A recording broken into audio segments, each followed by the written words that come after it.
Assalamualaikum warahmatullahi wabarakatuh. Waalaikumsalam warahmatullahi wabarakatuh. Selamat siang, Om Swastiastu, nama kebajikan, salam budaya, salam. Terima kasih teman-teman sudah menyempatkan waktunya pada siang hari ini untuk melakukan diskusi kelompok. Di sini kita akan mendiskusikan beberapa materi dari Smart ASN hari ini, yaitu ada 1 Smart City, 2 Internet of untuk pemerintahan, sistem pemerintahan berbasis elektronik atau Smart Office, kemudian pengembangan sistem informasi manajemen talenta. Jadi kita di sini diberikan tugas untuk memilih salah satu dari 4 materi dari Smart ASN. Jadi teman-teman mau pilih materi yang mana yang mau didiskusikan?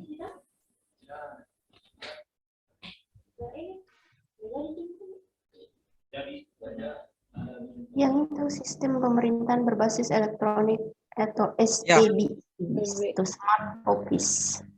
Smart Office. Oke, hari ini kita akan membahas tentang sistem pemerintahan berbasis elektronik atau Smart Office. Jadi kita ambil permasalahannya itu secara umum saja ya di Indonesia. Secara nasional di? Ya. Okay. Kita mulai diskusinya.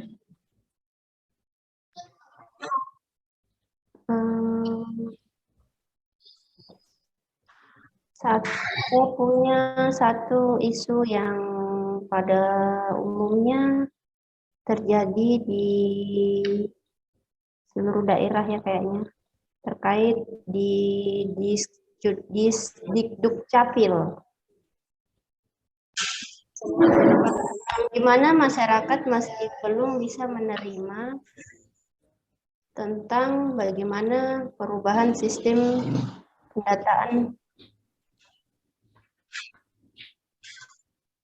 secara digital. Maksudnya gini, kan sekarang ini semua pendataan terkait pencatatan sipil, termasuk akte, KK, itu kan sudah bisa langsung diakses, di print langsung oleh masyarakat tanpa harus ke Disdukcapil langsung. Tapi pada kenyataannya masyarakat masih pada bingung karena kurangnya informasi yang mereka dapat. Kelemahannya sistem ini kan kayak KK akte itu hampir tidak bisa kita bedakan mana yang asli dan yang fotokopi karena bentuknya dia sudah memakai kertas HPS biasa. Iya, Kak. Nah, itu kayaknya kelemahan. Beda sama yang dulu kan masih bisa dibedakan mana yang fotokopian aslinya, mana yang fotokopian sama aslinya. Karena baru-baru Kak urus ini memang itu dalam bentuk HPS nih, kertas HPS. Itu kan seharusnya kan lebih memudahkan masyarakat kan, tapi pada kenyataannya masyarakat masih pada mengeluh karena minimnya juga informasi yang mereka dapat, bagaimana caranya mengakses untuk ngeprint sendiri. Seharusnya kan masyarakat pada saat ini dia harus paham tentang bagaimana prosedurnya langsung mengakses secara digital tanpa harus pergi manual ke kantor, ngantri, dan sebagaimana pada umumnya. Berarti ini masuk dalam masalah kearsipan ya, kearsipan, sistem kearsipan.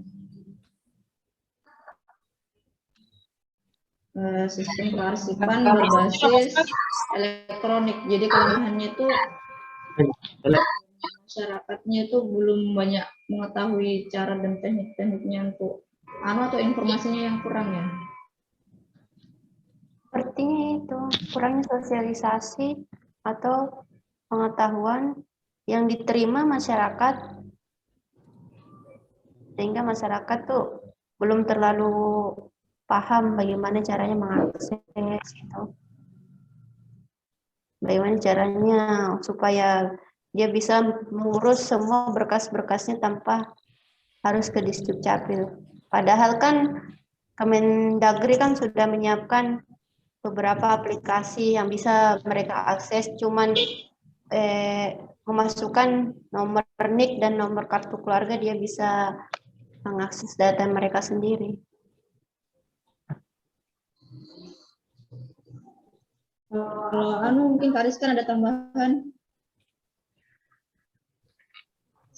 Apa nih kalau Kasus saya, yang lain maksudnya. sebenarnya kalau menurut saya Kasus belum fair. ini saja Kak yang kan yang Kedengaran suaraku kah? Iya kedengaran Kak.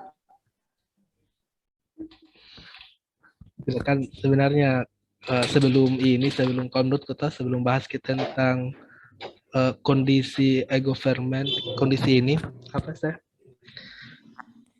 penerapan manajemen elektronisasi kan harusnya mungkin berangkat dulu dari latar belakangnya, kenapa misalnya sekarang itu pemerintah lagi gencar-gencarnya untuk menerapkan elektronisasi digital ini, sementara ya kalau dipikir masyarakat kebanyakan belum siap menerima perubahan dari yang dulunya.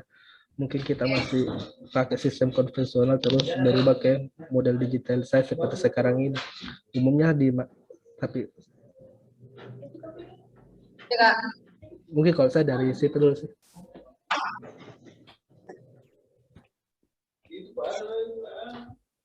Jadi intinya harus ada sosialisasi dulu ya ke masyarakatnya sebelum diterapkan sistemnya. Rizkan ya.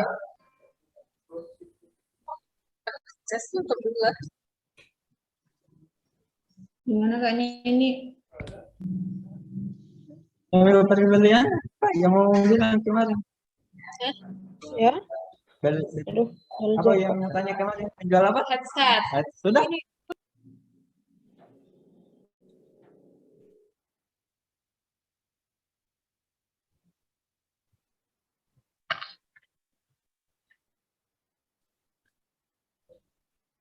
Tadi Kak Nini, bagaimana tanggapannya tadi Kak Nini?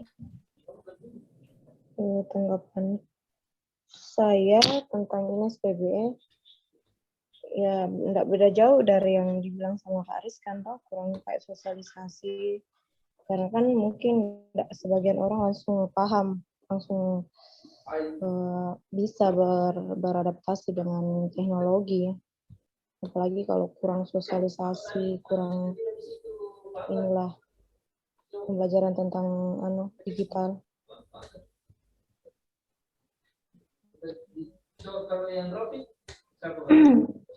Ada juga lagi kalau kita sudah sepakat dengan kasus isu yang saya ajukan tadi, saya dapat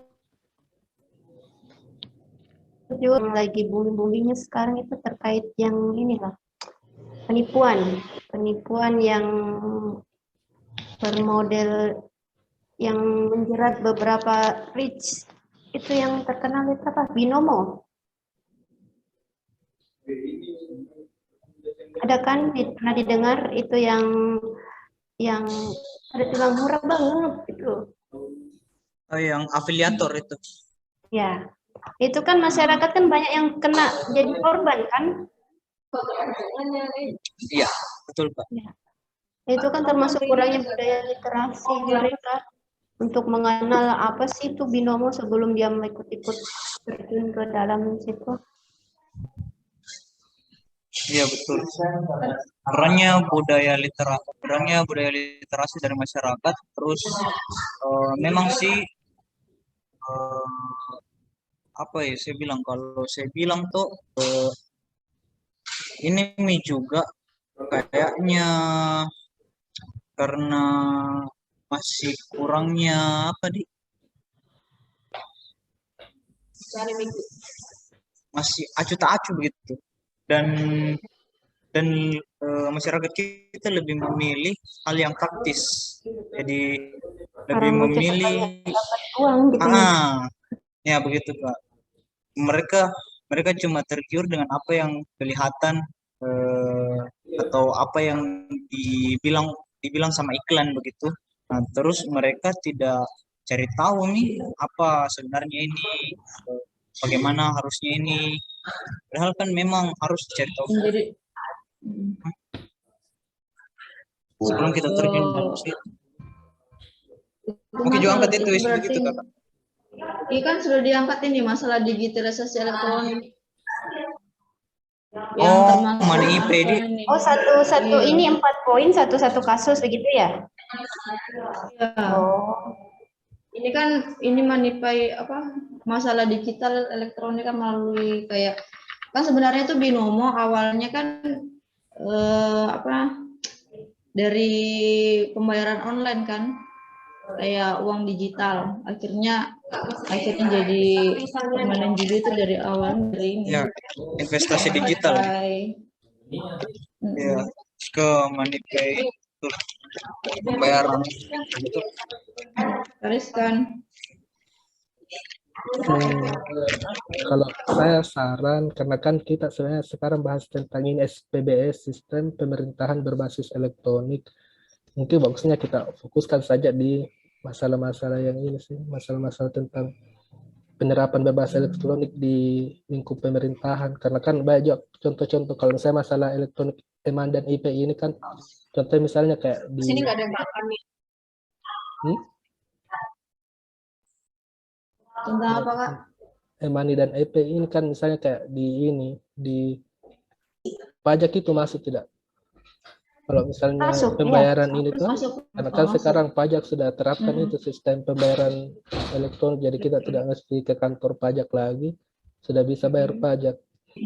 Terus kan sebenarnya banyak juga model-model sistem pembayaran berbasis elektronik yang berhasil, tapi tidak semua.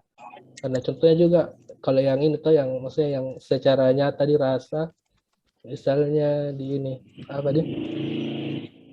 Yang berbasis misalnya kayak kemarin kasus COVID-19 kan ada saya aplikasi Lindungi Peduli kan itu sistem pemerintahan berbasis elektronik juga, tapi yang ini yang dalam tanda kutip berhasil, yang mungkin lebih menyatu dikit. Beda kalau kayak kasus yang diungkapkan tadi sama Bu Wintari tentang yang apa yang di Dukcapil tentang Yang crazy rich tadi itu. iya sistem Nah, ini apa? yang di Dukcapil tadi yang tidak perlu kita datang mengurus ke tempat kantornya, cuma bisa diakses secara online itu kan? Iya kan itu kita belum rasa, maksudnya belum benar-benar teraktualisasi karena mungkin juga ya itu tadi kurangnya sosialisasi di masyarakat. Kalau ternyata tidak bisa seperti itu. Ini poin pertamanya itu yang terkait isu sistem pemerintahan apa? Ini itu tadi ya yang di kantor pajak ya? Iya pajak. Berarti isu kedua kak. Berarti isu kedua ini kak yang ini ya pajak. Pajak Yang ya. Yang dia Pak Rizkan. Yang tadi binomo enggak usah. Jangan nih, dulu terlalu jauh kayak terlalu melebar ya, Pak Rizkan ya. Kak, Iya kalau Oke, boleh. binomo itu terlalu ke apa ya ke umum. iya Bukan ke Bisa. pemerintahan. Boleh. Oh berarti Agree. apa itu pajak? Kita bahas pajak kah atau kita bahas peduli lindungi dulu? Karena menarik juga bahas peduli lindungi. Ya, bisa aplikasi peduli lindungi bisa dibahas. Berarti Pajak juga bisa. Yang mana duluan kita kesepakati? peduli. Balik ke moderator. Kira Jadi mau bahas yang pajak dulu. atau ada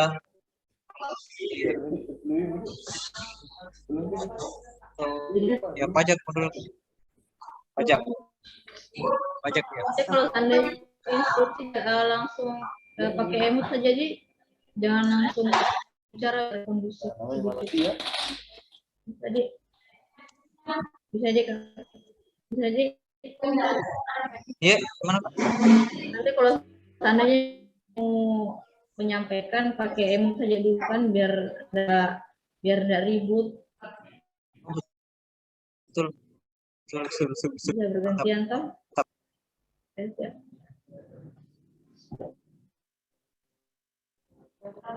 Ya, kita bahas tentang pajak ya. Jadi pembahasan awal kita membahas dari sistemnya dulu atau dari tentang sistemnya atau tentang masyarakatnya ini.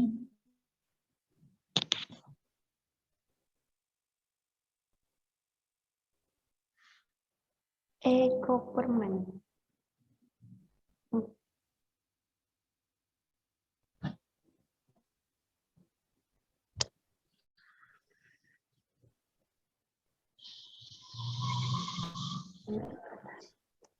Oke, siapa yang mau paparkan? Ya, Kak Aris kan juga dulu tadi tentang pajak, Kak.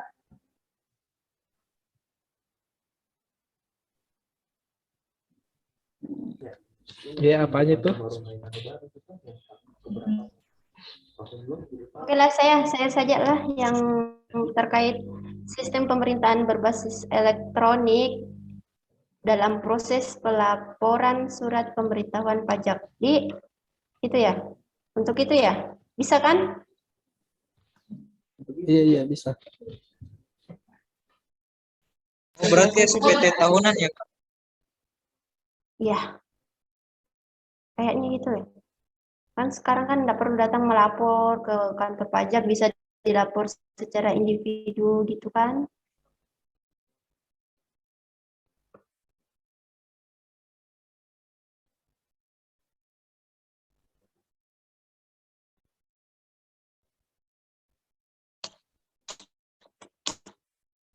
Terus anunya Kak, kayak kelemahan, keuntungan yang didapatkan masyarakat, Kak, kan bisa disampaikan.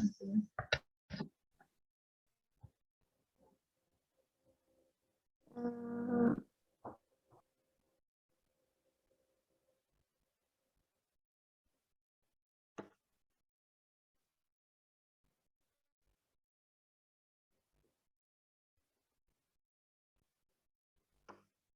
Penghambatnya ya biasanya tuh ada juga sih masyarakat yang belum paham, apalagi tuh masyarakat yang punya usaha bisnis itu yang di kampung-kampung itu kan mereka biasanya kurang paham bagaimana pelaporannya, sehingga biasanya dia yang seharusnya tiap tahun wajib lapor pajaknya, tapi beliau tidak lapor, akhirnya nanti dapat surat pemberitahuan begitu, karena minimnya pemberitahuan saja kayaknya penghambatnya kalau menurut saya. Kan kalau kayak ASN sekarang ini kan ASN milenial, saya pikir ya untuk SPT tahunan beliau semua kan oke lah, paham IT, bisa lah dilapor langsung. Kalau menurut saya kelemahannya tuh lebih ke masyarakat yang punya bisnis tapi yang tinggal di daerah pedalaman-pedalaman begitu.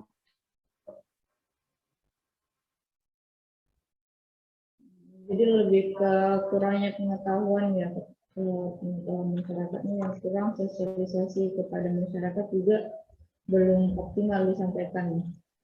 Jadi itu masalah utamanya dari penerapan pajak atau sistem pemerintahan berbasis elektronik di dinas pajakan. Ya. Mungkin ada yang tambahan nih?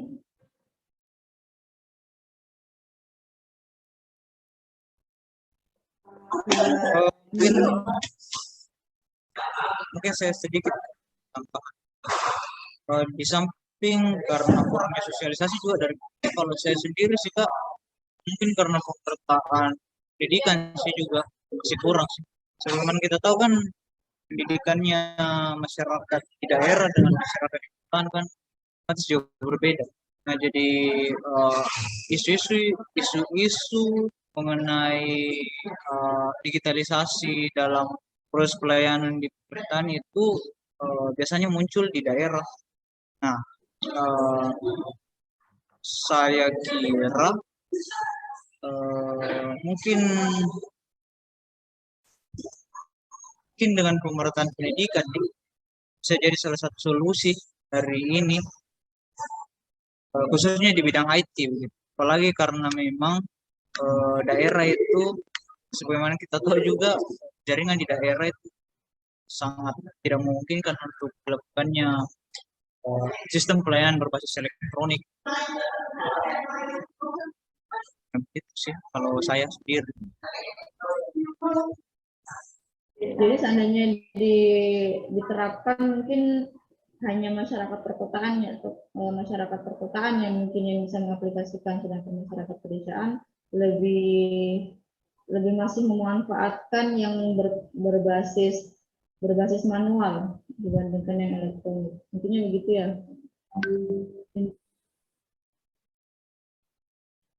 Biasanya juga masyarakat juga kurang pedulinya terhadap wajib pajak gitu. Hanya enggak bayar pajak. Ya itu juga Kak, salah satu isu yang bagus sekali mengenai apa Jadi poin pokoknya di sini dari masalah teknologi, sistem sosialisasi kendalanya. Kalau saya pikir begitu. Jadi ini catat Kak Agus tentang sosialisasi sistemnya, kemudian pengetahuan masyarakatnya. Ya. Pendidikan tadi ya dibilang Pak siapa namanya? Pak Agus. Pendidikannya masyarakat juga kurang, jadi beliau Ada tambahan Kak Nini, Kak Rizkan?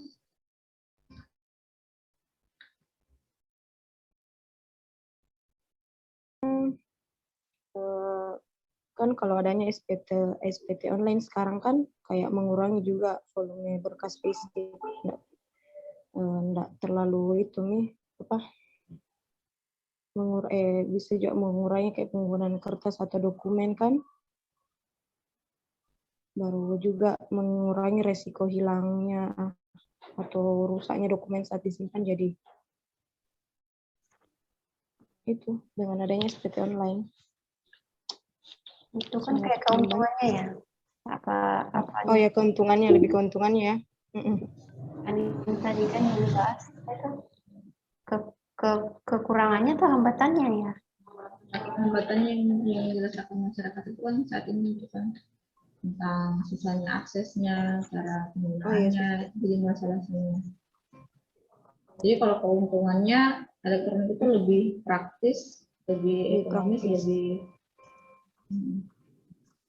Mengurangi biaya.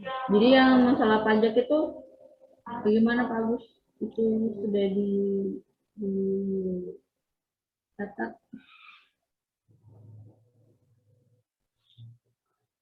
Ya, jadi tadi masalah pajak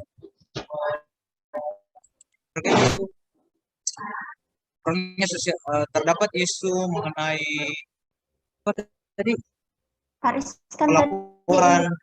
laporan pajak tadi. Laporan pajak itu karena yang pertama kurangnya sosialisasi dari pemerintah, terus yang kedua peran pendidikan daerah perkotaan dan daerah pedesaan yang punya hambatan, terus terakhir Kak bisa diperjelas kira-kira apa yang menyebabkan isunya kira-kira? Tadi itu sadar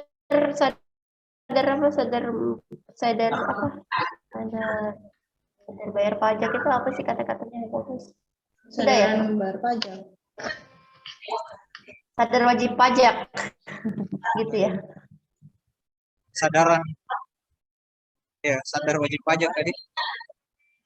Ini cuma satu kasus ya yang satu isu ya yang diminta. Atau satu ini kan sistem pemerintahan berbasis elektronik, ada kasus yang lain-lainnya gitu selain pajak gitu. Ada kan tadi yang apa namanya? Yang Dukcapil Kak? Oh, yang Dukcapil tadi. Ya itu kasih masuk saja. Ya kan yang tadi yang pertama, yang kedua, ada lagi kah yang lainnya yang mau dibahas? Tentang Peduli Lindungi bisa dibahas kayaknya. Aplikasi. Ah, Ya, oke. aplikasi Oke. Peduli Lindungi. Ariskan coba. Ya, Karis kan coba Kak Eh, tapi, utarakan Kak. pendapatnya tentang Peduli Lindungi, bagaimana selama menggunakan Peduli Lindungi, manfaatnya, kelemahannya. Oh ya, terima kasih. Kalau terkait aplikasi Peduli Lindungi, karena kan saya juga pakai tuh. Jadi kalau menurut saya sebenarnya secara umum Prepare sudah bagus karena pertama di aplikasi itu selain bisa kita gunakan untuk tracking lokasi-lokasi yang ini yang masuk dalam kategori zona merah. Di situ juga kita bisa melakukan pendaftaran vaksinasi. Jadi kita tidak susah-susah lagi mencari di mana kita bisa vaksin karena melalui aplikasi Peduli Lindungi kita sudah bisa ini mendaftar. Jadi nanti si Sajara akan bilang di sini ada tempat, di sini ada ini sedang ada program vaksinasi, jadi kita akan langsung diarahkan ke tempat itu. Terus di situ juga ya salah satu ketuanya juga kan ada sertifikat elektroniknya, jadi kita tidak perlu bawa sertifikat vaksin fisik ketika misalnya mau berpergian atau kemana karena sudah dilengkapi dengan sertifikat elektronik. Kalau saya sih pengalaman pakai aplikasi itu saja, mungkin ada tambahan. Tapi kayak pernah Pak dengar kasus itu kayak semacam kan gini sekarang kalau kita mau berpergian kita pakainya aplikasi pelindungi ya apa itu ya. Terus itu kalau dia katanya positif, kok saya dengar biasanya ada yang bisa dia berubah jadi negatif gitu katanya. Itu kira-kira bagaimana ya? Maksudnya itu dari segi keamanan gitu loh. Berarti itu data kan bisa dijebol kan maksudnya gitu. Yang awalnya yang misalkan ini saya punya aplikasi merah. Terus tiba-tiba karena saya mau pergi terus terhalang karena merahnya, saya minta tolong sama orang untuk jadikan warna biru atau negatif. Itu kan berarti aplikasi ini masih keamanannya masih diragukan kan? Artinya masih bisa dipermainkan begitu.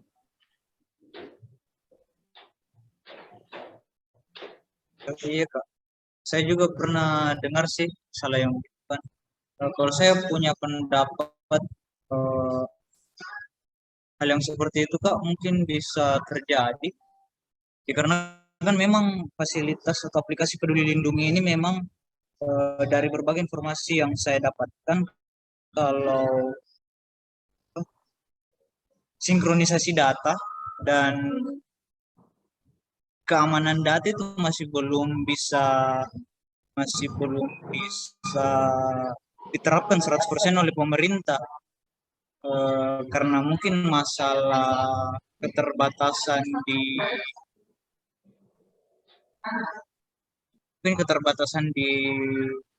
ilmu pengetahuan sih, Kak, mungkin atau masalah dana lah, masalah dana. Kalau saya sih punya pendapat demikian. Adanya keterbatasan data menyebabkan kurang efisiennya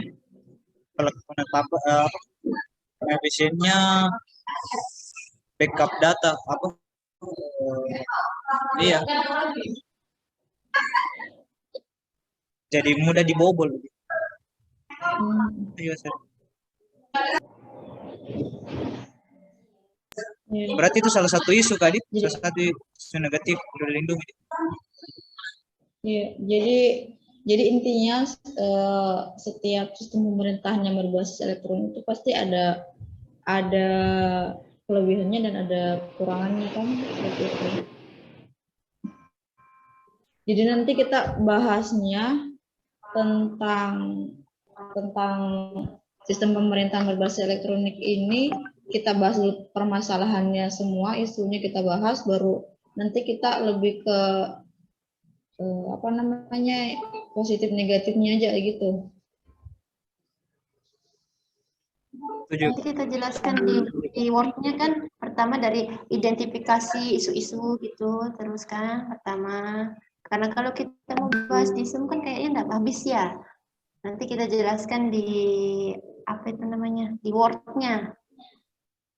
Kita jelaskan cara identifikasi isinya sebelumnya kayak gimana gitu. Analisisnya. Kayak begitu nanti Pak Agus. Ya Kak, siap.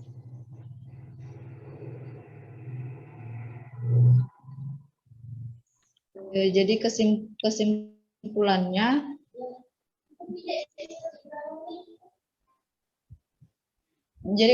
kesimpulannya untuk nanti tugasnya yang mau dikumpul ini tentang sistem pemerintahan berbasis elektronik itu hampir ke negatifnya lebih banyak daripada ke positifnya. Jadi harus ada pertimbangan lagi. Jadi kita cari untuk pertimbangannya ke depan itu gimana gitu kan? Ya, oke. Karena waktunya sudah hampir cukup ya, hampir 20 menit.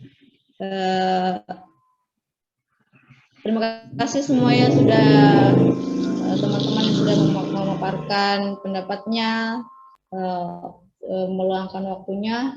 Sekian diskusi pada siang hari ini. Assalamualaikum warahmatullahi wabarakatuh. Waalaikumsalam. Waalaikumsalam warahmatullahi wabarakatuh. Waalaikumsalam warahmatullahi wabarakatuh.